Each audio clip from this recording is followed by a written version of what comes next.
Objek sejarah itu juga punya artinya sendiri dan itu bisa jadi berguna bukan justru dengan dimuseumkan atau ditaruh di tempat terpisah yang dikotak-kotakan gitu, tapi justru dengan dia menjadi bukti sejarah untuk bilang ke orang dari kelompok masyarakat lain, "Oh, nenek moyang kamu udah ada kok di masyarakat kami dari zaman dulu. Oh, ini bukti barang sejarahnya." Salam Dewe Dua Layar, saya Ayu Purwaningsi, kali ini bersama Gege Rianto, seorang dosen antropologi di Universitas Indonesia yang juga merupakan alumni postdoktoral peneliti di Universitas Heidelberg. Dia hadir dengan satu risetnya yang cukup menarik mengenai warisan di Maluku dan bagaimana dinamika nilai di dalamnya. Sebenarnya kalau kita lihat selama ini kan warisan-warisan budaya itu banyak disimpan di museum, dilestarikan, harus dijaga supaya tidak hilang dan orang bisa berkaca dari masa lalu. Tapi ternyata tidak demikian dalam penelitian Geger. Penasaran kan?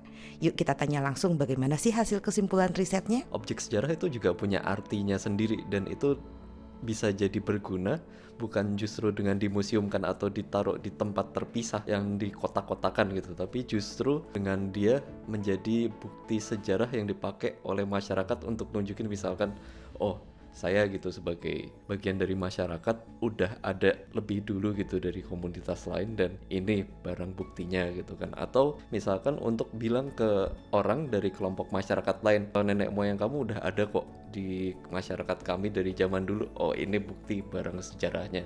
Jadi itu yang banyak terjadi dalam kasus di Maluku dan artinya kita bicara tentang barang-barang bersejarah ini, barang-barang bersejarah ini justru punya arti bukan ketika dia ada di museum, tapi justru ketika dia bersirkulasi dan dipergunakan oleh masyarakat.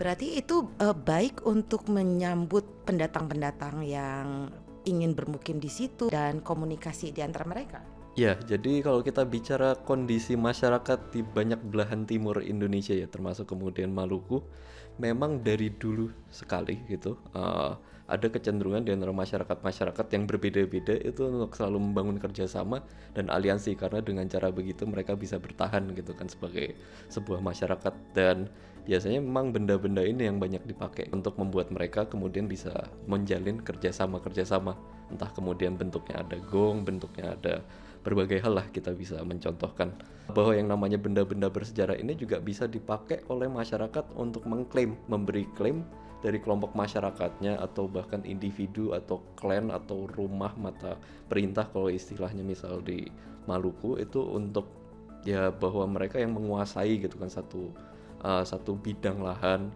desa dan itu adalah sesuatu yang di satu sisi memang ada gitu kan kecenderungan dari masyarakat untuk selalu bekerja sama tapi di sisi lain ada juga kecenderungan yang akan selalu ada di antara masyarakat untuk ya mereka untuk berusaha untuk ya berpihak atau berkiblat kepada kelompoknya sendiri. Apakah itu juga yang menyebabkan atau memicu konflik yang pernah terjadi pada tahun 1999 sampai 2004 di Maluku?